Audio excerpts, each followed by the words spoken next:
ir a la palabra de Dios y vaya conmigo a Nehemías. Vamos a ir a Nehemías. Estamos hablando acerca de edificar bajo la verdad de su palabra. Yo en la mañana prediqué el capítulo 20, voy al capítulo 21 de Nehemías 1:8 vamos a leer. No vamos a repetir lo que fue la palabra de la mañana, sino que Dios tiene una nueva palabra para nosotros. Así que vaya conmigo a Nehemías 1:8. Vamos a tener la palabra de Dios, edificando bajo la verdad de su palabra. Póngase en pie, por favor. Estaremos estableciendo lo que son parte de las 12 puertas, pero siempre me gusta tomar algunos versos anteriores para poder también edificar a aquellos que nos visitan o que están acá por primera vez. Dice así, Nehemías capítulo 1, verso 8: acuérdate ahora de la palabra que diste a Moisés tu siervo, diciendo: si vosotros pecareis, yo os dispersaré por los pueblos. Verso 9: pero si os volviereis a mí y guardareis mis mandamientos y los pusiereis por obra, aunque vuestra dispersión fuere hasta el extremo de los cielos, allí os recogeré, desde allí os recogeré y traeré al lugar que escogí para hacer habitar allí mi nombre. Escuche bien, póngame atención a esto. El primer principio de la palabra de Dios, que es ahí en pie, solamente para darle honor a esto, es que no importa lo lejos que uno puede estar. Fíjense, Nehemías estaba lejos. Él no fue criado en Israel, estaba lejos. Pero estar lejos no puede determinar que yo suelte la palabra o que la palabra no esté en mi boca. Que yo esté lejos en una tierra lejana no puede condicionar que yo no sepa la escritura. Nehemías no nació en Israel. Nehemías estaba lejos, pero él sabía lo que Dios había hecho con Moisés y lo que la escritura decía. Por lo tanto, no importa qué tanto me pueda alejar de pronto de la iglesia, yo tengo que recordar la palabra. No importa qué tanto yo pueda estar separado, no hay razón para alejarse de la palabra de Dios. Amén. Toma asiento, por favor. Digo eso porque no hay ninguna excusa humana válida para poder alejarse de la palabra de Dios. Establecimos entonces a través de Nehemías. Es muy importante que usted entienda que estar lejos no es ninguna responsabilidad o no puede afectar mi responsabilidad con Dios. No podemos tener dualidad en esto. No podemos tener una vida de iglesia y una vida fuera de la iglesia. Nuestra vida debe ser continuamente agradable delante de Dios. No debemos nosotros tener una doble vida, debemos tener solo una vida y esa vida completa debe agradarle a Dios. Estar dentro de la iglesia como adorador y estar fuera como un adorador.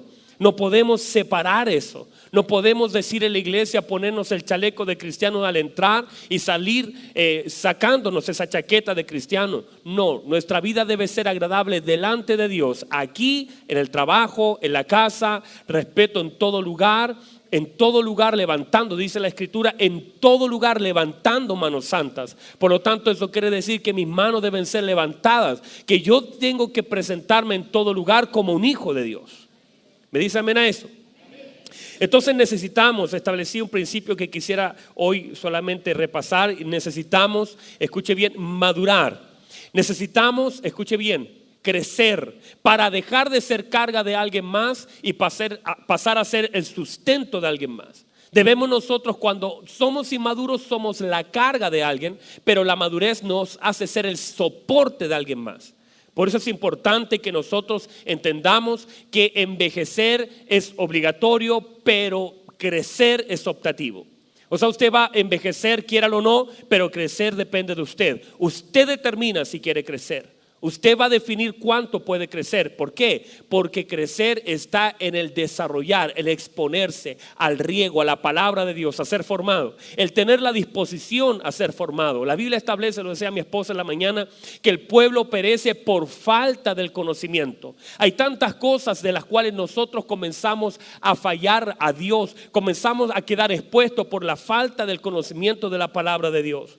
Hemos establecido entonces que nuestro lenguaje determina nuestra madurez y que de alguna forma, en la medida, escuche bien, que estamos siendo formados a la imagen de Cristo, cada vez nosotros nos preocupamos menos de nuestra vida y nos preocupamos más de la vida de otros que necesitan también de Dios. Que nosotros somos el canal de Dios para bendecir a otros. Que Dios le ha sumado a usted para que otro reciba. Que no todas las cosas tienen el canal directo de Dios, sino también Dios deposita a hombre de Dios, le pone una fuente para que pueda bendecir a otros. Eso se llama madurez. El estar disponible para que otro pueda servir de lo que Dios ha puesto en mí. Eso es lo que debemos hacer, ser hombres y mujeres como un vaso disponible para que otro pueda servir en todos los procesos que Dios ha hecho pasar en mi vida. Aún aquellas cosas malas, escucha bien, aún las cosas que para nosotros han sido duras, difíciles, pueden ayudar a otros para ser sanados. A veces nuestras heridas son nuestro mejor testimonio, las cosas que resistimos en el camino. Por eso Jesús, cuando resucita con la herida aquí en su costado y resucita aquí con los orificios aquí en su mano, y cuando llega y se para delante de su discípulo le dice: Tomás, mete tu dedo aquí en mi mano, mete tu mano aquí en mi costado, para que creas y no seas incrédulo. Porque a veces las heridas que a nosotros nos produjeron el ayer pueden ser el testimonio para alguien mañana, para que crea que aunque yo estuve allí, Dios me rescató, Dios me sanó, Dios me levantó, Dios me ayudó, y lo que me pudo haber matado me fortaleció para que otro ahora tenga vida en Cristo. Por eso usted nunca desprecie una herida, no la esconda de tal forma. Si la tiene que tener guardada cuando esa herida todavía está fresca, cuando todavía es muy reciente, hay que cuidarla. Pero cuando ya eso Dios lo ha sanado y se vuelve una cicatriz, usted no la esconda, usted expóngala, dígale: yo he escuchado a veces a algunos de ustedes decir: mi matrimonio estaba arruinado, estábamos a punto de separar, pero Dios nos rescató. Y hablar de eso es decirle a otro: yo estuve herido, pero Dios me sanó, Dios me dio una oportunidad. No es una vergüenza decir que tuvimos heridas en el camino, porque es imposible llegar donde Dios nos quiere tener sin pasar por heridas en el camino. Pero de todas esas heridas, Dios tiene también una sanidad para cada una de ellas, y lo que para mí fue una herida, para otros será una sanidad. Entonces, eso es la palabra de Dios. Y va a dar un aplauso, déselo con ganas a Dios, porque todos nosotros pasamos por ahí. Entonces hemos establecido que nuestra vida debe ser el servicio de otro, y que nosotros debemos servir en el lugar donde estemos, y servir con pasión, servir con la palabra, estar dispuesto. El apóstol Pablo dice: preparado y dispuesto para toda buena obra. Eso es un hijo de Dios, que siempre tiene que estar dispuesto y disponible, tener esa disposición a servir donde Dios nos quiera llamar. Yo bendigo a los hermanos que trabajan en diferentes áreas. Ayer pensaba, mientras estaba preparando, orando al Señor por la palabra, cómo me bendijo a mí personalmente, aquellas personas que marcaron mi vida desde mi niñez. Tuve profesora de escuela dominical en ese tiempo, a la tía Dorca, que recuerdo que era una mujer que me enseñó la palabra, que en mis primeros años, y yo miraba a mi hijo cómo va creciendo en la misma línea, siendo educado por hombres y mujeres de Dios que están disponiendo de su tiempo, de la paciencia, para poder estar con los niños. Y yo decía: cómo a veces nosotros somos afectados positivamente por personas que han dispuesto de su tiempo, de sus talentos y sus dones para el servicio. Cuando nosotros disponemos de lo que Dios puso en nosotros para otro, eso es madurez, porque un árbol solamente puede servir en un estado maduro. Cuando está pequeño no sirve, pero cuando crece, entonces sirve para otros que puedan comer de sus frutos. De alguna forma, nosotros como cristianos no podemos estar siempre en el mismo nivel. Debemos crecer para que nuestra vida sirva de soporte para otros que lo necesitan. Así que Dios le está preparando, y ese crecimiento solamente lo puede dar el Señor. Nosotros podemos plantar, nosotros podemos regar, pero la Biblia dice que el crecimiento lo puede y lo tiene que dar Dios. Establecimos entonces que Dios levanta hombres. Escuche bien esto: Dios levanta hombres, Dios ocupa a hombres, se estableció por medio de la eterna voluntad de Dios, que Dios en su eterna soberanía quiso que la locura del evangelio fuera esto, la predicación. Dios estableció que nosotros fuéramos hombres los que lleváramos mensajes a otros, que nosotros por las manos nuestras los enfermos sean sanados, que por la predicación la gente sea restaurada. Escuche bien, esto es importante, porque bien pudiera ser un ángel, y mucho más creeríamos si un ángel se levantara en medio de nosotros, pero el Señor estableció que por medio del mensaje de hombres muchos recibieran a Jesús. Es importante también entender que Dios levanta a hombres para edificar a otros hombres, que Dios levanta a hombres para sacar la ruina de otros hombres, que Dios ocupa a hombres para edificar su pueblo, que Dios ha ocupado en la historia a hombres maravillosos para edificar a su iglesia, que Dios ha llenado a la iglesia de dones y talentos para edificar el cuerpo de Cristo. Los dones y ministerios están depositados en la vida de hombres y mujeres que han sido llamados por Dios, establecidos por Dios para la edificación del cuerpo de Cristo. Por lo tanto, los dones, talentos y todo lo que hay, la unción de Dios y de Cristo, está repartida en la iglesia, y esos dones que Dios nos ha dado son para que nosotros seamos edificados por medio de hombres que en disposición están dispuestos a la tarea que Dios les ha encomendado. Esto lo digo porque Nehemías era un hombre que dispuso de su tiempo, dispuso de sus talentos, escuche bien, dispuso de la posición que él tenía para poder servir a otros. Nosotros debemos disponer de todo lo que Dios nos haya dado para poder hacer de otros, para poder ser el canal para otros bendecir. O sea, Dios quiere ocupar tu vida, tu lugar y tu posición para que otro alcance lo que Dios necesita. Dios, escuche bien, Nehemías dice algo muy importante aquí. Nehemías dice que el Señor escogió un lugar. Escuche bien eso, dice, escuche bien el verso 9. Pero si se vuelven a mí y guardan mis mandamientos y los ponen por obra, aunque vuestra dispersión sea hasta el extremo de los cielos, de allí les recogeré y les traeré al lugar que yo escogí para que habiten. Escuche bien, hay un lugar que Dios escogió para que nosotros habitemos, y a veces por la desobediencia, por no hacer la palabra, por no cumplir su palabra, estamos en el lugar que Dios no escogió para nosotros. Muchas veces nosotros estamos exactamente en el lugar que Dios jamás escogió que estuviéramos. El Señor tiene un lugar escogido para mí y tiene un lugar escogido para ti. Y a veces el sufrimiento de la persona es estar en el lugar donde Dios no escogió que esa persona estuviera. Pero la promesa es, si yo me vuelvo a su palabra, si yo cumplo su palabra, no importa lo lejos que yo pueda estar. El hombre dijo, Nehemías, no importa si mi dispersión, si me hayan llevado hasta el extremo del cielo, Dios tiene el poder de traerme de ese extremo al lugar que Él diseñó para mí. O sea, no importa dónde usted dice, pastor, yo estoy en un lugar, porque puedes estar en la casa, pero tu corazón puede estar destruido, tu vida puede estar en un fracaso, tu familia puede estar completamente deshecha, estás en el lugar que Dios no diseñó para ti. Pero escucha bien, si tú te alineas a la palabra de Dios, no importa en el lugar que te puedas encontrar, Dios sabe el camino de regreso para ponerte donde Él escogió que tú estuvieras. Por lo tanto, tu vida tiene un destino en Dios. O sea, tú estás, escuche bien, en un lugar separado del plan de Dios, y eso traerá sufrimiento. Pero cuando tú te alineas a la palabra, Él, escuche bien, se encarga de traerte. Otro te llevó, pero el Señor te trae. Otro te sacó, pero Él te guía al mismo lugar que Él escogió. Digo entonces que hay un lugar escogido de parte de Dios para que nosotros podamos habitar. ¿Qué haces tú en el lugar que Dios no decidió para ti? ¿Por qué estás tan lejos de donde Dios quiere tenerte?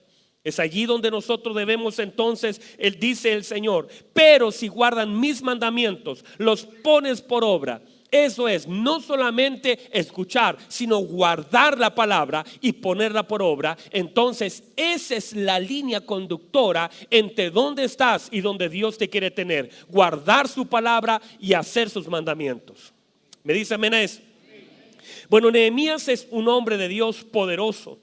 Pero escuche bien, cuando uno lee hombres como ellos, nosotros siempre operamos, siempre lo sobrenatural estará presente en la vida de un hijo que cree en Dios. Sin embargo, en Nehemías no vemos ningún milagro sobrenatural, no vemos ninguna resurrección, no vemos ninguna sanidad, no vemos a Nehemías multiplicando algo, pero vemos el favor de Dios sobre su vida. Lo sobrenatural de Dios no es solamente para que un muerto resucite, lo sobrenatural de Dios no es solamente para que los enfermos sean sanados, lo sobrenatural de Dios también se manifiesta en nuestro diario vivir. Cuando vemos el favor de Dios en las puertas que para otros estaban cerradas, pero para nosotros están abiertas. David tampoco, uno no ve nada sobrenatural. Vemos la habilidad de él, vemos cómo el Señor sí estaba detrás de lo que hacía. Por lo tanto, lo sobrenatural de Dios no solamente se manifiesta en aquello que nosotros a veces pensamos que es el hecho de poder ver milagros. Está mal, pastor, para nada, son promesas, tenemos que verlo. Pero usted puede ver milagros cada día. El hecho que cierre sus ojos y en la mañana los vuelva a abrir, ese es un milagro poderoso de Dios en su vida. El hecho de que toma a sus hijos en brazos, el hecho de que su corazón siga palpitando, aunque usted no lo diga, no lo piense, aunque estos son milagros de Dios sobre nuestra vida, es el favor de Dios, el caminar en cielos abiertos, el ver el favor de Dios sobre lo que hacemos. Eso es un milagro poderoso de Dios. Por eso no es solamente esperar aquello que no tenemos, sino disfrutar de aquellas cosas que Dios nos está dando. ¿Me dice amén a eso? Entonces nosotros cuando hablamos de esto, y hemos hablado de que Nehemías es un hombre que es un prototipo, es un modelo de lo que Dios quiere también de nosotros. Tocar nuestro corazón y hacer de nuestro corazón una plataforma para poder alcanzar a otros. Nehemías estaba en el palacio del rey, pero Nehemías también sufría por sus hermanos que no estaban allí y que le estaban pasando mal. Entonces nosotros también debemos seguir ese modelo y hacer de las cosas importantes para Dios, cosas importantes para nosotros. Durante esta semana esa palabra daba vuelta y la he declarado durante estos días y he orado al Señor para que lo que es importante para Dios también sea importante para mí, que yo pueda estar alineadito al corazón de Dios y que yo pueda sentir que lo que es importante para mi Dios tiene que ser importante para mí. Para Él es importante que la gente le conozca. Para mí tiene que ser importante eso. Para Él es importante que yo ore por otro. Para mí tiene que ser importante orar por otro. Para Él es importante que la gente se arrepiente y se bautice. Para mí tiene que ser importante eso. Para Él es importante la excelencia. Para mí tiene que ser importante la excelencia. Que todo lo que sea importante para Él se vuelva algo importante para mí también. Alíñese con Dios, vea qué es importante para Él y hágalo algo importante para usted. Pero hay otras cosas que no tienen que ser tan importantes para usted. El Señor Jesús dijo, no tengan cuidado, no se preocupen por el día de mañana. O sea, que no sea el día de mañana algo tan importante. No se afanen por el día de mañana. No hagan algo importante para ustedes que no es importante. Escuche bien, que no lo pueden solucionar en el hoy.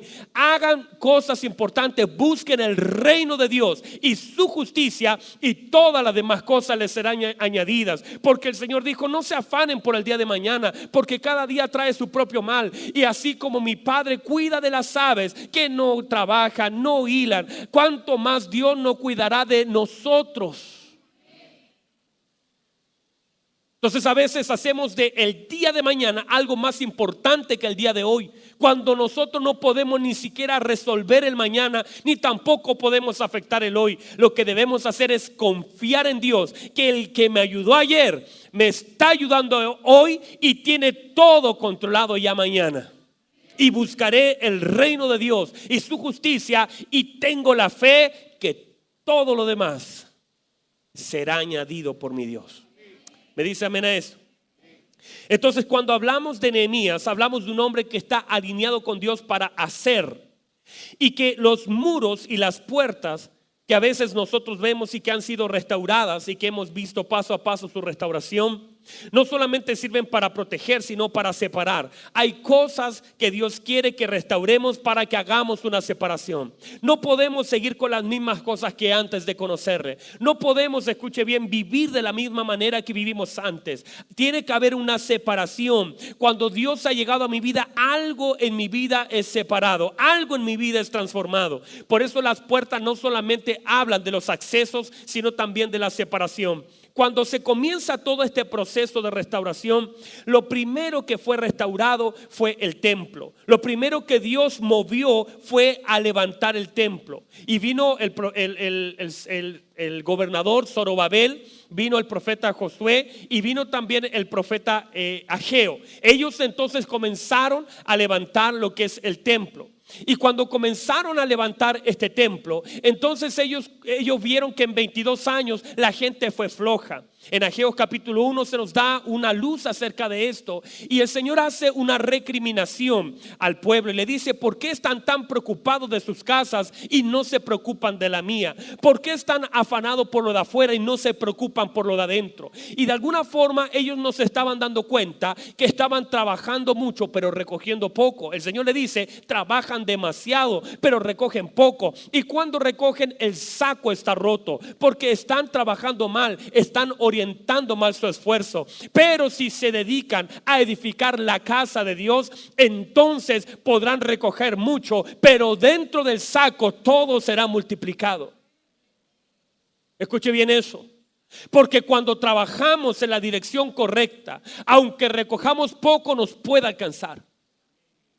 Usted no sabe la gente que de pronto recoge mucho y que está feliz con todo lo que ha recogido y que dice: wow, este mes me fue maravilloso, gané mucha plata, pero llega al final de mes sin nada. ¿Por qué? Porque aunque recoge mucho, se le cae todo en el camino, porque eso poco que recoge está cayéndosele porque no tiene la bendición de Dios. Alguien se lo roba, alguien se lo saca, alguien se lo mueve. Escuche bien eso. Cuando nosotros no estamos alineados con la palabra de Dios, cuando nosotros no estamos edificando, escuche bien, no la casa, no esto, que esto es precioso, que bueno que lo arreglemos, sino que estamos preocupados de edificar la casa de Dios. Esta casa de Dios, aunque recibamos poco, Dios multiplica eso poco y hace de eso poco que nos alcance. Y no sabemos cómo Dios estira y cómo Dios logra que algo que estaba desaparecido ahora aparezca, cómo Dios cuida las cosas que nos da, cómo se multiplica en nuestra mano lo que nos entrega. Por eso es importante que no solamente cuánto recogemos, sino cuánto estamos invirtiendo en nuestra casa. No dije nuestra casa, dije nuestra casa. Porque algunos invierten en esta casa y la tienen bien grande.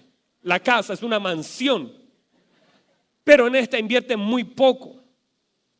Por eso es importante que nos enfoquemos. De alguna forma, entonces se levanta la primera edificación del retorno de los judíos, de la dispersión. Entonces es a edificar la casa. Y de alguna forma, David tiene un concepto de esto cuando hizo el primer templo. Dios no le permitió construir con sus manos, pero dejó sus bienes a su hijo Salomón para que pudiera levantar. Y él dice algo precioso en 1 de Crónicas 29. Dice: yo tengo mi afecto en la casa de Dios. Él quería, amaba ese lugar. Hace días atrás, después de varios años, escuche bien eso, después de 10 años más o menos, yo hice una pequeña remodelación en mi casa. Pinté murallas, saqué un tabique, hice algo que en 10 años, desde que Dios me permitió comprar la casa hace 10 años atrás, hasta ahora no había hecho nada, hermanos. Las cortinas se movían y se quebraban. Mi esposa toda la vida me dice: amor, cambiemos esas cortinas, porque se queman con el sol, ¿no? Entonces las dejamos ahí, no las tocamos. Y sabe, yo no, hace días atrás cuando fui a un centro comercial, el Sodimac, entré a ese lugar y comencé a pensar que llevaba años. De hecho, Manuel me hacía mención, me dijo: pastor, usted la casa es como que la tiene sin nada, no ha hecho nada hace tanto tiempo. Y yo pensando en eso, dije: tiene razón. Hace años que no hago nada, 10 años. Las mismas cortinas hace 10 años, el mismo mueble hace 10 años, la misma despensa hace 10 años, la misma tetera hace 10 años, la misma loza hace 10 años. No cambié nada desde el día que me fui a vivir ahí. Y Dios me permitió comprar todo, lo dejé ahí, nunca invertí. No es que no lo necesitara, es que simplemente no lo hacía. ¿Sabe por qué? Porque enfoqué todas mis fuerzas en esta casa. Y mientras estaba yo eligiendo el color de la pintura, mientras yo estaba comprando unas cositas de puerta, cosas así, decía: Señor, porque yo recordaba a mi padre. Mi padre es un hombre que toda la vida ha amado mucho la obra del Señor. Mucho. Un hombre que yo creo que, como todo pastor, ministro de Dios, de pronto hay un afecto por la casa de Dios. Yo recuerdo, bueno, nosotros venimos de familia muy acomodada. ¿Entienden el concepto? Muy acomodados, nos acomodaban en un cuarto chiquitito. Ahí nos acomodábamos todos. Teníamos unas cajas ahí que eran de donde guardábamos la ropita. Siempre, yo creo que a usted también le pasó que tenía cajas de cartón y esa grande la usábamos ¿cierto? Yo siempre quería tener, yo incluso a veces pensaba que me gustaría comprar el diario porque siempre hacía mis chonchas. Ahí se cayó, ¿no? Recójalo, quiera el carnet. Yo sé que los nuevitos no saben lo que es una choncha, pero es como un volantín de papel que uno salía corriendo, no se levantaba nunca la cuestión, pero eso era. Y siempre lo agarraba de los huevitos que se compraba, entonces la gente envolvía los huevitos y uno agarraba eso y hacía una chonchita. Yo siempre quería tener una choncha con papel nuevo, pero no comprábamos el periódico, entonces yo decía, siempre soñaba con tener una choncha.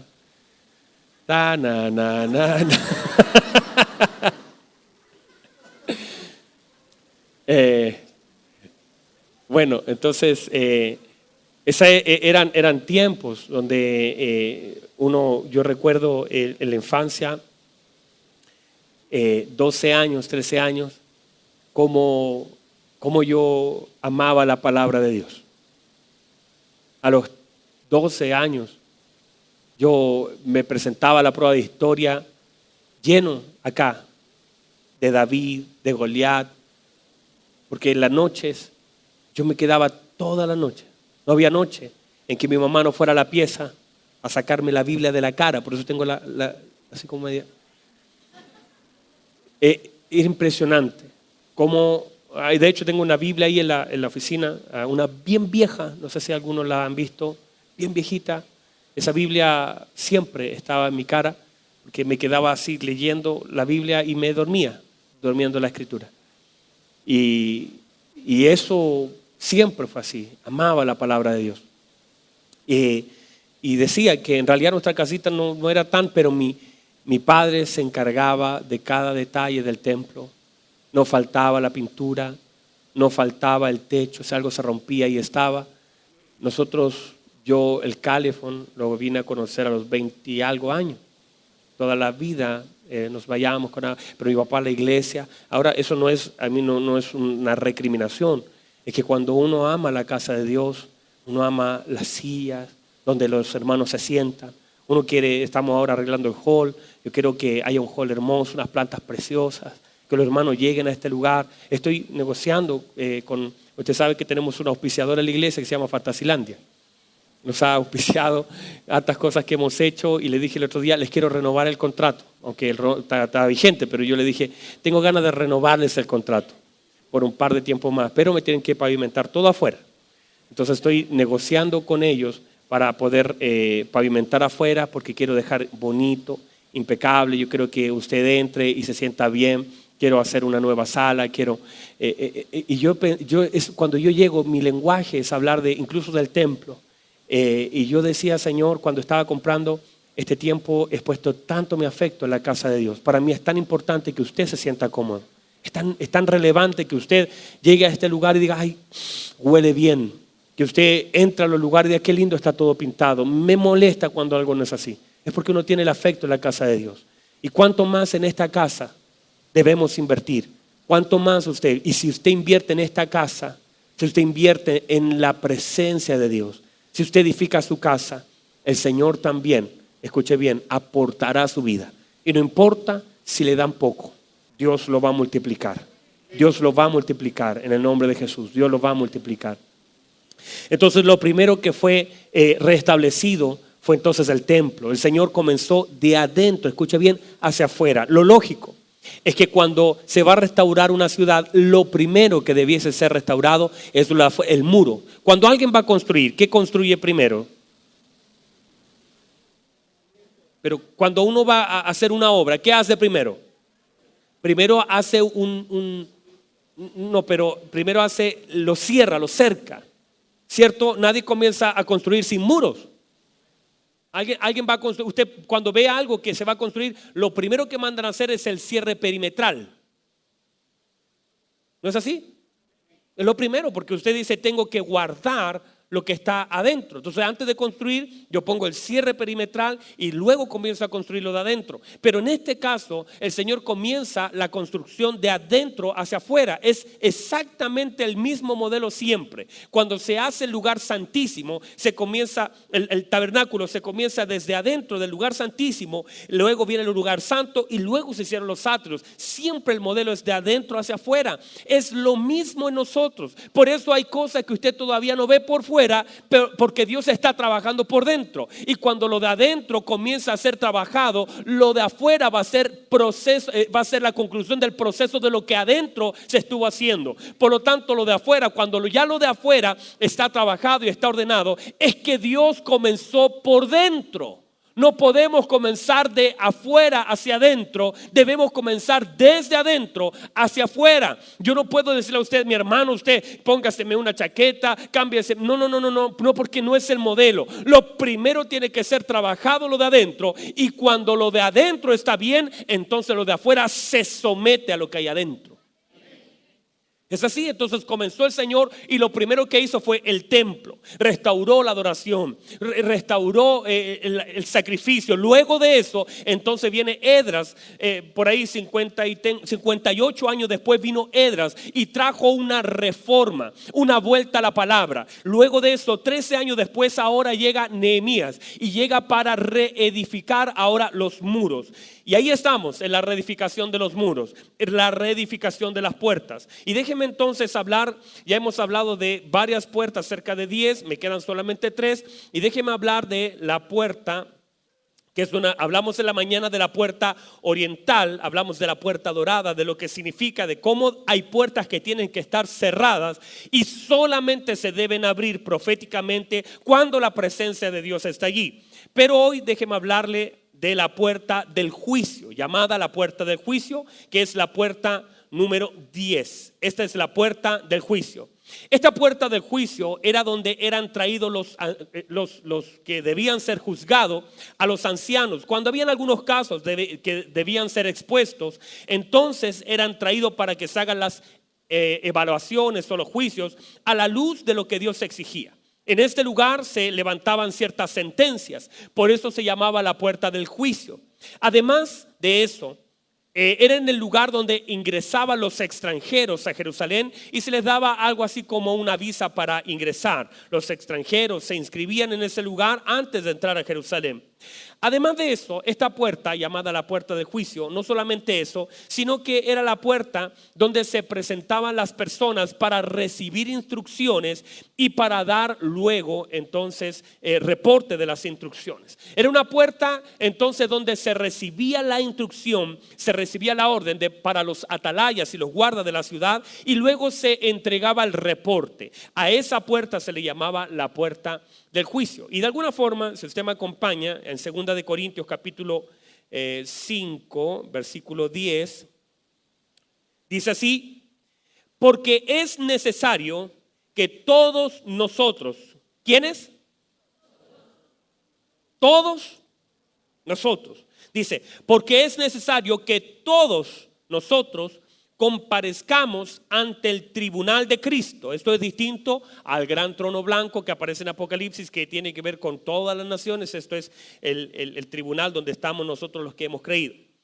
Porque es necesario que todos nosotros comparezcamos ante el tribunal de Cristo, para que cada uno reciba según lo que haya hecho mientras estaba en el cuerpo. No solamente en el cuerpo, sino en el cuerpo, sea bueno o sea malo. O sea, la noticia de esto, esta puerta nos habla de un juicio.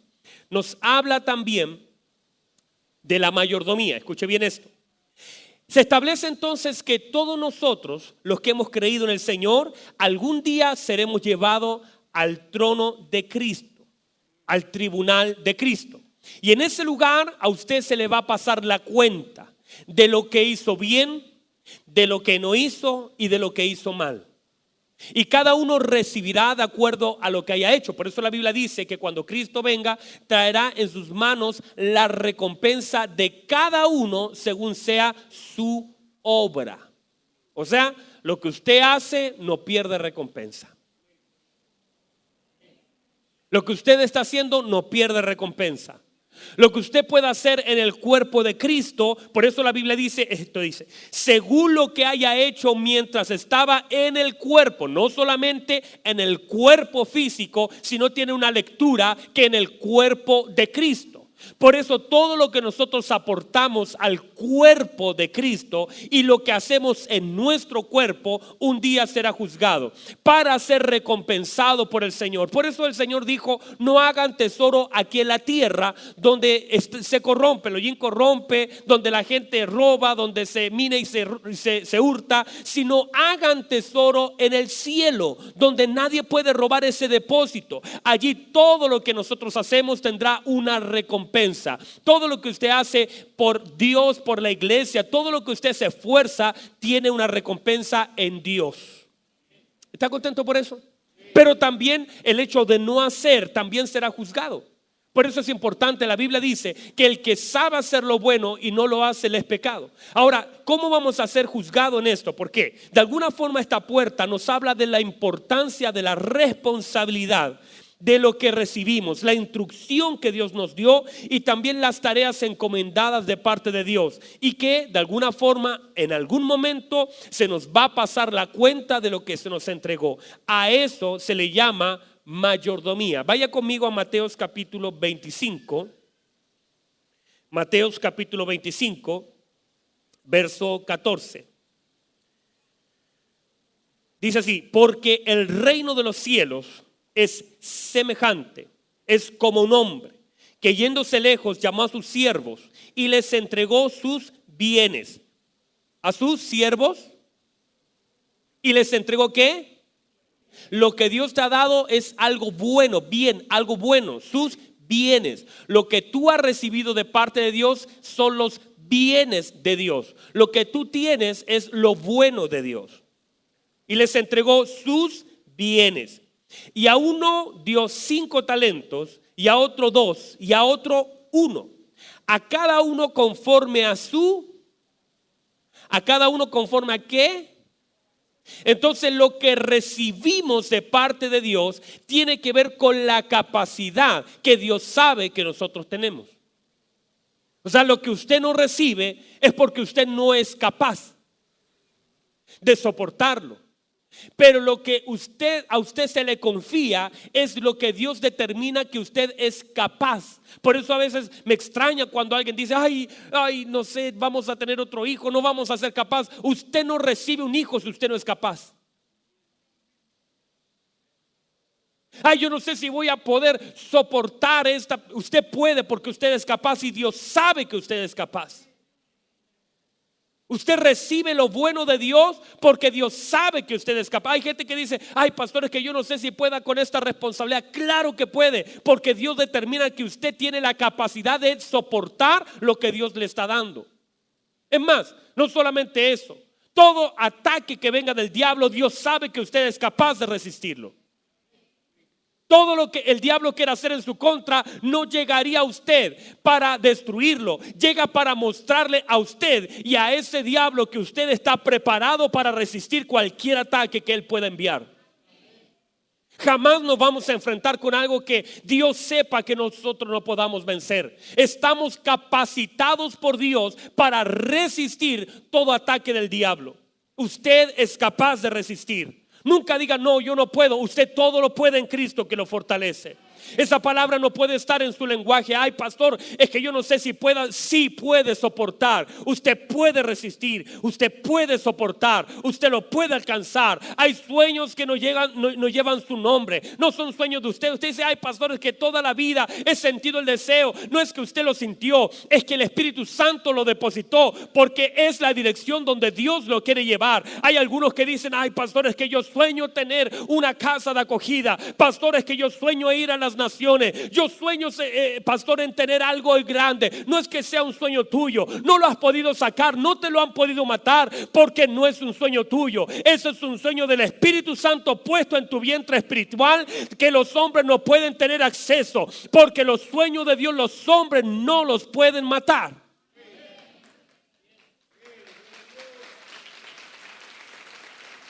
Por eso los hombres, mire, escuche bien.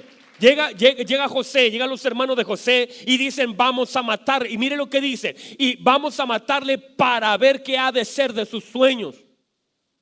Pero ellos no podían matar un sueño, no podían cambiar una promesa, no podían sacar lo que el Señor había puesto. Los hombres podían ¿qué? Quitarle su ropa, rasgar sus vestidos. Y claro, el hombre puede romper en 1000 pedazos mi ropa, pero no puede quitar el sueño que Dios ha puesto en mí.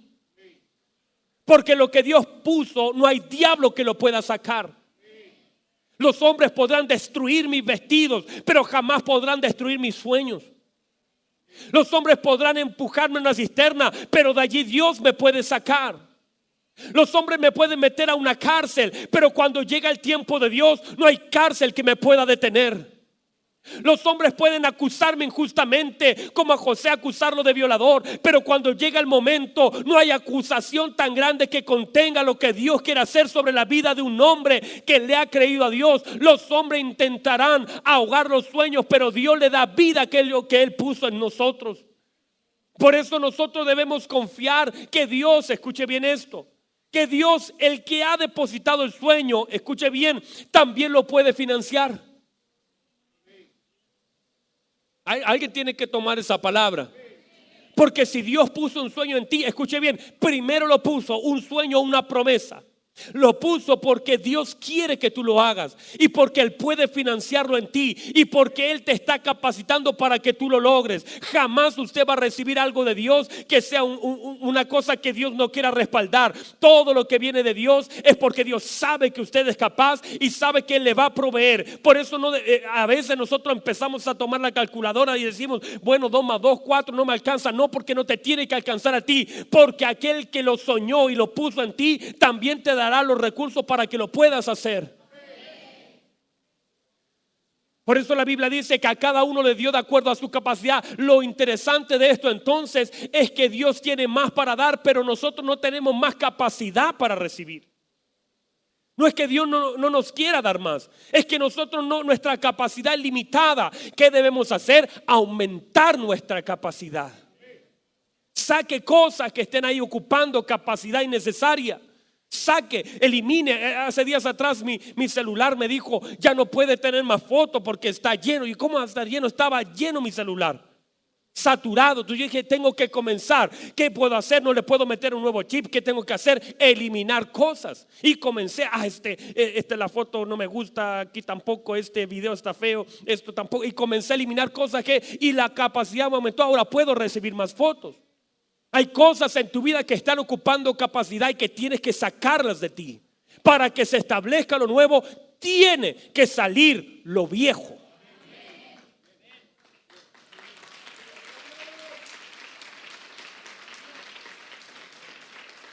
Hay personas que están ocupando un espacio que no deben en ti, y no se pueden manifestar las nuevas personas a menos que las viejas dejen su lugar. Por eso la Biblia dice, Dios hablándole a Samuel le dice: ¿hasta cuándo vas a llorar a Saúl? Yo ya lo deseché, sácalo del disco duro. Te está ocupando espacio. Y mientras Saúl esté en el disco duro, David no puede aparecer. Sácate a Saúl de ese lugar, porque yo quiero establecer a un David. Sacamos lo viejo para establecer lo nuevo. Hay personas que en tu vida están ocupando un espacio ilegal, y Dios no puede sumar nuevos hombres de Dios porque estás tan lleno de cosas. Algunos llenos de prejuicios, algunos llenos de rencores. Quieres que Dios te llene, pero no hay espacio. Por eso el Señor le dijo a aquella mujer a través del profeta Eliseo: ve y pide vasijas vacías, porque necesito que sean vacías para yo poder llenarlas de un aceite que va a liberar a tus hijos. Demasiadas cosas llenan nuestra vida. Estamos tan saturados con las cosas que nosotros tenemos, a veces llenos de rencor, llenos de sueños pasados, llenos de personas que ya no nos aportan, llenos de frustraciones. Saca eso, resetea tu vida. Marca resetear, dice: Señor, ya lo voy a soltar. Suéltalo con tus palabras y el Señor se encargará de cortar. No le pidas a Él lo que no puedes hacer tú. Hay personas que dicen: ay, pastores, que le estoy pidiendo a Dios que si ese hombre no es de Dios, me lo saque. El Señor no lo va a sacar. Esa es una tarea tuya, de cortar relaciones que son improductivas, que te están haciendo daño, que te están contaminando. Corta esas relaciones improductivas que te están dañando, y Dios sumará hombres de Dios que traerán luz a tu vida. Entonces la tarea no es que Dios no tenga más. Dios tiene todo para darnos. Él es la fuente. Pero a menos que nuestra capacidad aumente, no nos puede dar más. Por eso lo importante es aumentar la capacidad, decirle: Señor, hazme una fuente, ensancha. Por eso el Señor dice: ensancha, ensancha las estacas, corre las estacas un poco más, el sitio de tu tienda, ensánchate, porque yo tengo más para llenar. Por eso es importante que usted y yo comencemos a mirar como Dios mira. Comencemos a decir: Señor, yo necesito crecer más. Escucha bien, y lo que pueda hacernos crecer más es una palabra revelada. Porque cuando una palabra llega a nuestro vientre espiritual, ella se expande, ella explota, ella deja más espacio. Cada vez que viene una palabra revelada de Dios, eso ensancha nuestro vientre espiritual y nos da más capacidad para lo que hemos de recibir en adelante. Porque Dios no ha terminado contigo. Todavía hay tantas cosas que Dios ha de sumar. Vienen los próximos días. Yo profetizo en el nombre de Jesús que vienen días donde Dios sumará lo que te falta para hacer lo que tú debes. En el nombre de Jesús. En el nombre de Jesús. Dios tiene tanto más para darnos. Déjeme continuar con la lectura. Dice: de acuerdo a su capacidad, y luego se fue lejos. Y el que había recibido 5 talentos fue y negoció con ellos y ganó otros 5 talentos. Asimismo, el que había recibido 2 ganó también otros 2. Pero el que había recibido 1 fue y cavó en tierra y escondió el dinero de su señor. ¿De quién es el dinero? Del Señor. Después de mucho tiempo vino el Señor de aquellos siervos y arregló cuentas con ellos. Y llegando el que había recibido 5 talentos, trajo otros 5 talentos, diciendo: Señor, 5 talentos me entregaste, aquí tienes, he ganado otros 5 talentos sobre ellos. Y su señor le dijo: bien, buen siervo y fiel, sobre poco has sido fiel, sobre mucho te pondré. Wow, eso parece, eso, ¿qué Dios está diciendo? Sobre poco has sido fiel, sobre mucho te pondré. Entra en el gozo de tu Señor. Escuche bien, el gozo del Señor viene cuando Dios nos suma más de lo que ya teníamos. Cuando nosotros somos fieles en lo poco, determina el Señor que eso que le había dado era poco. El Señor dice: ha sido fiel sobre poco. El Señor considera que esos 5, aunque era una medida máxima, 5, porque era la capacidad que él tenía, 5 era la capacidad, pero el trabajo, el desarrollar ese talento hizo que él aumentara su capacidad. Él recibió 5, pero el trabajar con fidelidad en esos 5 hizo que ahora pudiera abarcar 10. Y el Señor dijo: 10, no hay problema, yo comencé con 5, ahora tienes 10, pero eso para mí es poco. Yo te pondré sobre mucho. Escucha bien eso.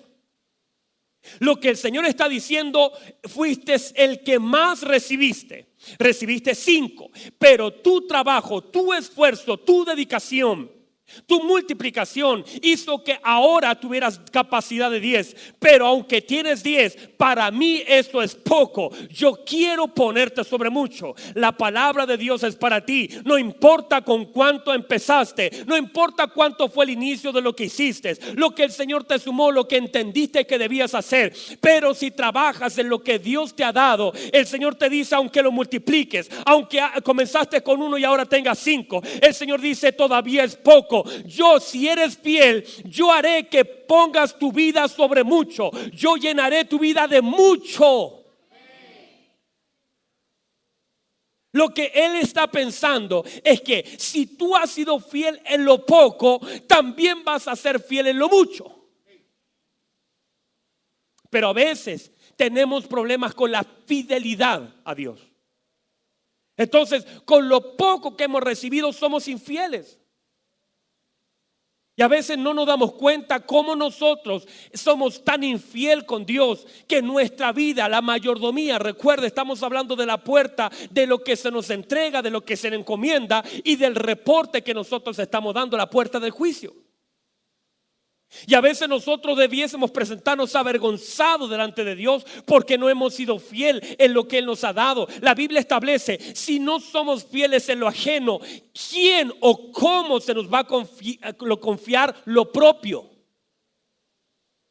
Hay personas que dicen, ay, yo quiero tener mi empresa, yo sueño con tener mi empresa, y eres infiel en la empresa de tu jefe. ¿Cómo Dios te va a confiar tu empresa si en la empresa ajena eres infiel? Eres irresponsable, eres irrespetuoso, eres malagradecido. Estás siempre reclamando por lo que tienes, sin saber que ese lugar lo abrió el Señor para que tú estés allí, para que tú desarrolles tu vida, para que Dios forme tu carácter. Hay lugares que no vienen solamente a enriquecernos, vienen a formarnos.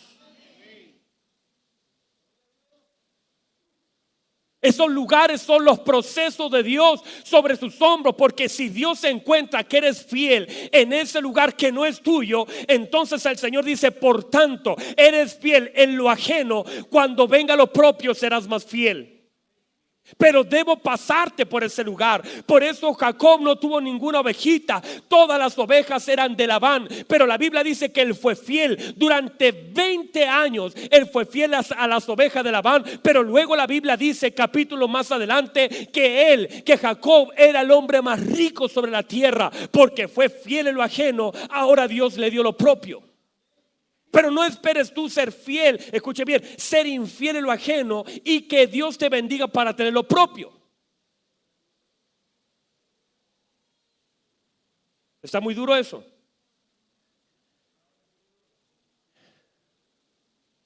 A veces somos infieles en nuestro tiempo.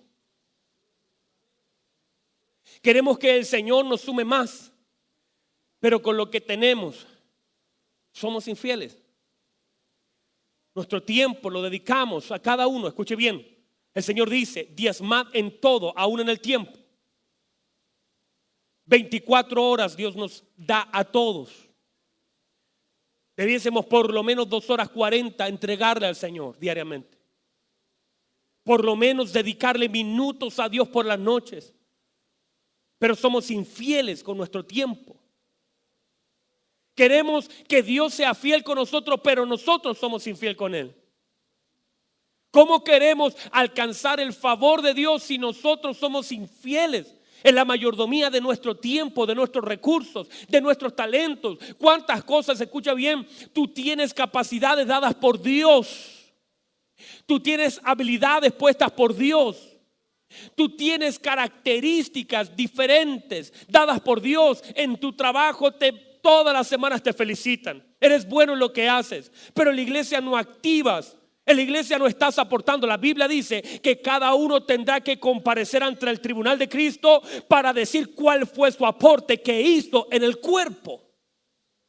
Es ilegal darle todo al sistema. Es ilegal darle todo mi talento, todo mi tiempo. Usted no reclama por llegar a las 8 de la mañana y cuando marca la tarjeta a las 8 se levanta a las 6 para estar a las 8 2 horas de locomoción para llegar a su trabajo, y si llega tarde lo despiden después de 3 días. Usted sabe que eso es así y usted tiene que soportar lo que es el maltrato muchas veces del jefe porque tiene que llevar recursos, pero a veces le da lo mismo llegar a la iglesia tarde, le da lo mismo no venir, cuando usted tiene que entender que la fuente no es ese trabajo, no es ese jefe, su fuente es Dios.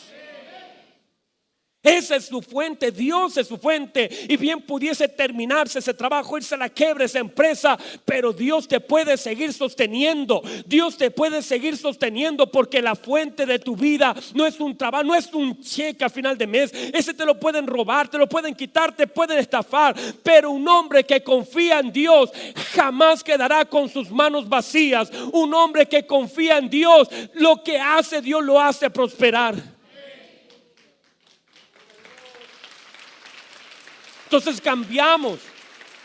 Usted tiene que entender que Dios no quiere darle poco, Dios quiere darle mucho, pero requiere ese mucho la fidelidad. En lo poco fuiste fiel, sobre mucho te pondré. Porque Dios, escuche bien, nos prueba por medio de lo poco. Siempre Dios probará tu vida en lo poco. ¿Qué haces con lo poco? Y si en lo poco no eres fiel, No esperes estar sobre lo mucho. Algunos dicen, no, cuando el Señor me bendiga. No es cuando Dios te bendiga. No es cuando tú digas, no, ahora sí ya puedo. No, no es eso. Es la fidelidad en todo tiempo. Haya mucho o haya poco. Es más, o no haya nada. ¿Sabe cuál es la característica de Job? La Biblia dice que Job lo perdió todo. Usted conoce la historia. Lo que contenía el círculo que el diablo veía de Job era, escuche bien, la ofrenda, el sacrificio que él daba. Todas las mañanas dice que ofrecía sacrificio a Dios. Eso era un círculo, era un cerco que el diablo no podía penetrar, porque donde hay ofrenda a Dios, no hablo de ofrenda a plata, hablo de ofrenda de vida a Dios. Entonces tu vida se transforma en un cerco. El diablo no puede entrar donde alguien está rendido a Dios. ¿Y qué pasó? Él ya no tenía nada que ofrecer. Job no tenía un ganado que matar. Pero la Biblia dice que cuando recibió las peores noticias que un hombre puede recibir, recibió la peor noticia que un hombre puede recibir. Recibió la muerte de sus hijos. Se le murieron todos sus ganados, sus siervos fueron asesinados. Todo se perdió. En un minuto, en una hora se perdió todo. Y él le dijo, ¿qué voy a hacer ahora? Y la Biblia dice que cuando recibió todas las malas noticias, él adoró a Dios. El capital de Job era su adoración. Por eso usted no puede condicionar su vida a lo que recibe. Job, ¿sabe por qué adoró? Porque él era una adoración. Porque él era un adorador. Porque no dependía de lo que tenía o no tenía. Porque si usted adora a Dios por lo que recibe, cuando no lo reciba deja de adorar. Pero un hombre de Dios que adora a Dios, que es un adorador genuino, reciba o no reciba, tenga o no tenga, levanta sus manos igual.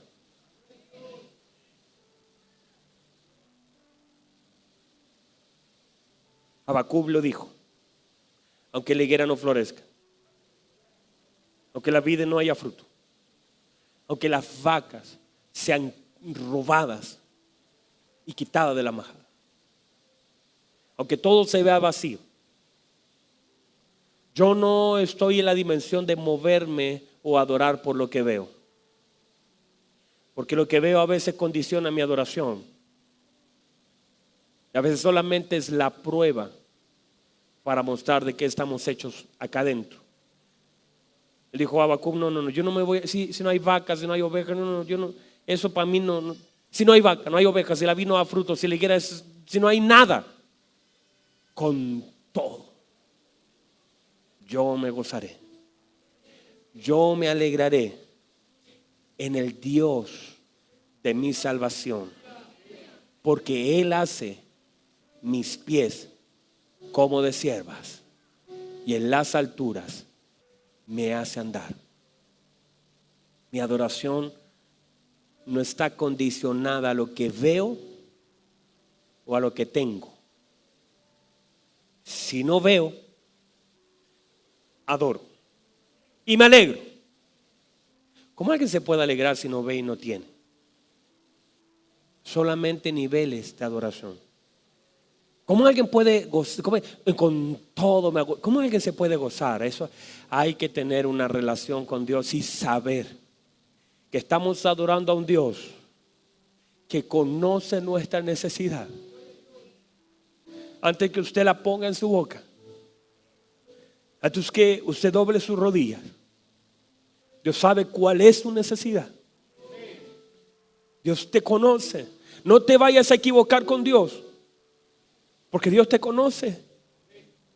Antes que tú dobles tu rodilla, que cierres tus ojos, cuando tus ojos naturales se conectan con lo que tú no ves, tu corazón se puede estremecer, pero tu fe continúa intacta, porque tu fe es saber que Dios conoce tu necesidad, que si abre la despensa está vacía, Dios lo sabe, que si vas al banco y no hay un peso, Dios lo sabe. Y que tu adoración no esté condicionada a lo que ves, a lo que comes, a lo que tienes. Eso habla de madurez y de confianza en un Dios que puede que ahora esté todo desocupado allí, que las finanzas se hayan venido desplomadas, pero tú sabes que Dios en un minuto puede cambiar toda la historia de tu vida, y que yo no estoy condicionado a lo que tengo. Mi vida no está condicionada a lo que hay en mis bolsillos. Mi adoración es independiente a lo que tenga, porque tengo un Padre que conoce mi necesidad, que sabe dónde estoy parado, que sabe mis frustraciones, mis altos y mis bajos. Y lo que yo hago cuando yo adoro, yo no estoy condicionando mi adoración a que Él me dé. Yo lo hago porque lo amo, porque Él es mi Padre, porque tenga o no tenga, yo le voy a adorar. Es un compromiso, porque su fidelidad no está en juego. La Biblia dice que aunque nosotros fuéramos infieles, Él no puede negarse a sí mismo y tiene que permanecer fiel. Por eso lo más importante en la vida es que esta puerta sea restaurada. Porque este hombre, escuche bien, déjenme terminar con esto. Yo sé que ya estamos, pero déjenme terminar con esto. Ya sabemos que Dios quiere darnos mucho. Cuando hay fidelidad, Dios quiere seguir sumándonos. Dice el verso 22, llegando también el que había recibido 2 talentos. Escuche bien, no importa, no estamos en una competencia de lo que recibimos. Usted no puede competir conmigo ni con nadie acá. No estamos compitiendo. No estamos mirando quién tiene más gente o menos gente, quién tiene más unción o menos unción. Cada uno tiene un don dado por Dios, una gracia. Si para usted lo que Dios le ha dado tiene que ver con la boca, con cantar, adorar, hágalo en todo lugar. En la mañana levántese adorando, en la noche acuéstese adorando. Canta ahí en la micro, canta en la feria, donde ande, cante, adora a Dios, porque eso es lo que Dios le ha dado. Multiplíquelo, perfecciónelo, ensánchelo, compártalo, délo de gracia. Si lo recibió de gracia, entréguelo por gracia. Si hay otro que tiene más habilidades, usted no está en competencia con el que tiene 5. Usted está haciendo fiel lo que Dios le ha mandado hacer. Y es llamado el que tiene 2. Le dice el 22, llegando también el que había recibido 2 talentos, dijo: Señor, 2 talentos me entregaste, solo 2. Aquí tienes, he ganado otros 2 talentos sobre ellos. Su señor le dijo: bien, buen siervo y fiel, sobre poco has sido fiel, sobre mucho te pondré. Entra en el gozo de tu señor. Pero llegando también el que había recibido 1 talento, dijo: Señor, te conocía. Mire el concepto, escuche bien. Porque lo que nosotros determinemos de Dios, como es nuestra mente, será nuestra conducta. Tales son sus pensamientos, tal es su conducta, dice la Escritura. Dice él: te conocía. ¿Cómo alguien puede decir que conoce al Señor y decir que Él es un hombre duro? Escuche bien. Él tiene un concepto equivocado de Dios. Él dice: te conocía, que eres un hombre duro, que ciegas donde no sembraste y recoge donde no esparciste. Porque a veces tenemos conceptos equivocados de Dios en nuestra mente y hacemos lo equivocado por los conceptos que están aquí. Por lo cual tuve miedo, temor. Escuche bien, no es un espíritu de Dios. Lo vuelvo a decir, el temor no es un espíritu de Dios. El temor nos hace perder tantas cosas.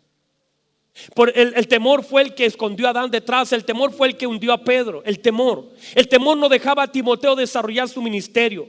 El temor hacía que Timoteo retrocediera. Y el apóstol Pablo dijo a Timoteo: Dios no te dio un espíritu de temor.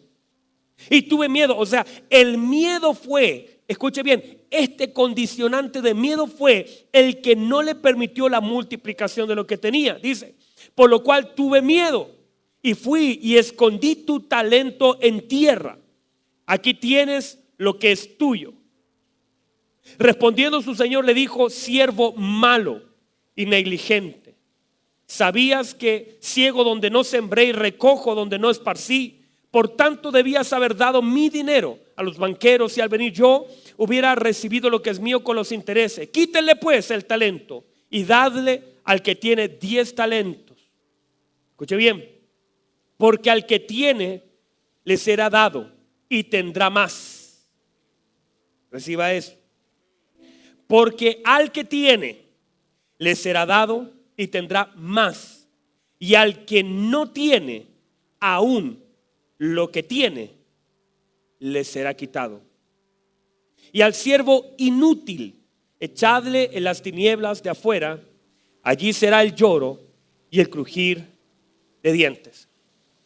Escuche bien, lo que Dios nos ha dado, no lo debemos ni lo podemos esconder. Lo que Dios te ha dado, ha puesto en tus manos, es para que tú lo multipliques, tú lo ensanches, tú lo entregues. Es ilegal esconder lo que Dios nos ha dado. Si Dios te lo dio, es para que esté a servicio de alguien más.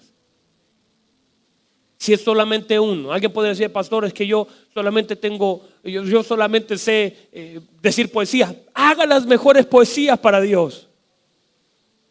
Yo cuando estaba en la iglesia con mi papá de pequeño, yo tenía un triangulito. Tenía 6, 7 años y le daba ese triángulo. Tin, tin, sonaba igual. Todos los lados era lo mismo. Pero era fiel a mi triangulito. Después una hermana se compró un xilófono y esa hermana no iba siempre, pero cada vez que yo iba se lo pedía. Y me trató como la canción era por la y la tocábamos por re. Entonces entre todo eso no se sentía que yo estaba dándole a ella la cosa y todo, porque los pentecostales cantamos fuerte. Si sale bien o no sale, le damos para adelante, hermano. Siempre la canción tiene 3 notas. Pero lo hacíamos con tanta pasión. Después a alguien se le ocurrió traer un bombo, hermano, ahí le daba. Con el bombo a la iglesia. Después aprendí a tocar guitarra. Hermanos, se quebraba las uñetas, yo le daba porque uno intenta fuerte la cosa. Después aprendí a tocar la mandolina. Después aprendí a tocar el acordeón. Después me acuerdo que llegaba un teclado, dije, vamos a aprender. Y compramos un teclado. Nadie sabía tocar. Yo dije, me paré un día a la iglesia y dije, ¿sabe, hermano? Deberíamos tener un teclado. Porque ya estaba Marco Witt en la onda de las canciones de Marco Witt. Y dije, nosotros tenemos que tener un teclado. ¿Cómo vamos a quedarnos atrás? Y nadie sabía tocar teclado. Y dije, pero aprendamos a tocar teclado. Y no teníamos para pagar un profesor, pero nota tras notas fuimos aprendiendo. Compramos el teclado sin saber y le poníamos sonidos, esas trompetas, cosas. Sonaba, hermano. De hecho no sonaba eso. Sonaba mal. A mí cada vez me retaba porque y me gustaba harto volumen, que suene bien feo. Pero lo hacíamos con amor para Dios. Esforzándonos, predicando. Lo hacíamos con pasión para Dios. Yo creo que eso es lo que Dios mide en nosotros. Que lo que hagamos, lo hagamos con pasión. No lo hagamos por cumplir, por compromiso. A veces ese es el nivel y a veces hay que hacerlo. Pero lo más hermoso es que si usted lo va a hacer, lo haga con pasión. Porque es para Dios. Y si es para Dios, debemos hacerlo con todas las ganas. Si vamos a orar, oremos. Si vamos a cantar, cantemos. Si vamos a predicar, prediquemos. Si vamos a hacer cualquier cosa, hagámoslo. Pero lo más importante no es que me salga bien a mí, sino que Él sepa que estoy dando lo mejor que yo tengo para Él.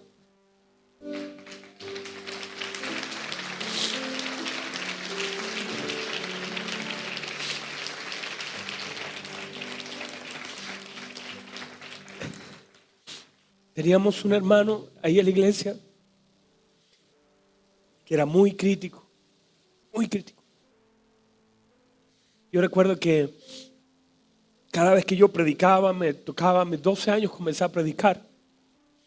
Y cuando él llegaba, yo no decía, no quiero predicar, porque yo bajaba del púlpito y él me decía, ven para acá. Me llamaba y me destrozaba el mensaje, y era verdad, toda la verdad. Yo no sabía predicar. Nadie me había enseñado. Lo que yo había aprendido de la Escritura era muy poco. Normalmente la gente hacía esto en la iglesia. Decía, vamos a abrir la Biblia, leía Decía, bueno, que el Señor le dé entendimiento en su casa, y se iban. Yo no tenía quien me enseñara a predicar. Le preguntaba a algunas personas, trataba de decir cómo se predica. Y este hombre, este hermano, cada vez que yo predicaba me esperaba, hermanos. Yo no quería ni salir, pero siempre se daba el tiempo de esperarme y de hacerme pebre el mensaje. No, tú te equivocaste porque mira, aquí lo hiciste mal. Esto no hay que ver. Y yo sabía que ya llegó un momento que yo no quería predicar, porque yo decía, ¿cómo voy a predicar? Y fui así, enfrentándome a esas cosas. He dicho otras veces y en otras oportunidades, nosotros no crecimos con internet para buscar información. Había un par de libros, no teníamos tanto. De hecho, yo les he dicho que un par de veces me iba a las librerías, como tampoco teníamos para comprar libros. Yo me iba a las librerías y a veces pasaba 2 o 3 días preparando un mensaje, pidiéndole permiso a las librerías para que me dejen estar ahí anotando versos bíblicos. Buscaba los libros, ellos me permitían, estaba todo el día, de la mañana hasta la tarde, en librerías para preparar un mensaje para 5 personas, para 4. A veces predicaba solamente a mis hermanas, a veces le predicaba a 2 o 3 que llegaban, pero pasaba días preparando un mensaje en una librería, sin tener. Pero yo lo quería hacer bien porque era para Dios. Porque aprendí de pequeño que si es para Dios, tiene que ser lo mejor. Que si lo voy a hacer, lo tengo que hacer bien. Que si voy a hacer algo para Dios, le daré todo mi esfuerzo. Y si no me sale bien, no importa. Dios sabe que lo intenté. Antes me frustraba. Mi esposa me conoció en esa etapa de mi vida, cuando yo preparaba mensajes a veces semanas, 2 semanas. A veces me iba allá a la cabaña al sur a preparar mis mensajes y cuando predicaba se me quedaban dormidos, no resultaba, buscaba algo. Una vez se me ocurrió predicar con un arca, busqué un arca por todo lugar, me fui hasta una secta, me acuerdo, entramos, la cosa era tener un arca y pasearla por todo lugar y todo me resultó mal. Todo fue un desastre. Y me frustré, no quería predicar, hasta que entendí que lo más importante no era si el mensaje los hizo llorar a ustedes. Lo más importante es si era Dios, se había agradado de lo que yo había hecho. Y si yo había predicado lo que Dios quería que la gente escuchara. Y mi preocupación entonces de ahí en adelante fue decirle, Señor, lo que yo tengo que predicar no es lo que la gente quiere oír. Lo que yo tengo que predicar, mi compromiso con la palabra y con Dios, no es predicar lo que usted quiere escuchar. Mi compromiso con Dios es predicar lo que Dios quiere que usted escuche. Y por eso me pongo a orar, a decirle, Señor, semana tras semana, dime qué quieres que yo le diga a mis hermanos. Porque si tú pones la palabra, no importa si alguien llora o no llora, si alguien pasa o no pasa, lo más importante es que yo haya sido fiel al llamado que tú me hiciste. Y esa es la máxima gloria de un hombre de Dios, de que ser hallado fiel delante de Dios. Usted y yo seremos juzgados en el tribunal de Cristo por lo que hicimos y cómo lo hicimos. Sea fiel, sea leal, sea un buen mayordomo de su tiempo. Dele lo mejor a Dios, porque Dios le ha dado lo mejor. Y si usted es fiel en lo poquito que tiene, usted dice, pastor, yo tengo muy poquito, no importa. Esto que tiene es suficiente para que Dios en un momento lo transicione. Escuche bien, porque hay un momento cuando Dios va a decir, a ver, vamos a sacar la cuenta. Venga para acá, dígame, ¿qué hizo con lo que yo le di? Y usted dice, Señor, aquí yo tenía, tú me entregaste solamente una habilidad, pero yo he trabajado, he sido fiel. El Señor diga, muy bien, estaba esperando este momento de darte más. Tú me estabas pidiendo más, no eras tú, era yo queriendo darte más. Y Dios, hermano, tiene mucho para seguir dándonos. Póngase en pie, por favor. Cierre sus ojos un momento.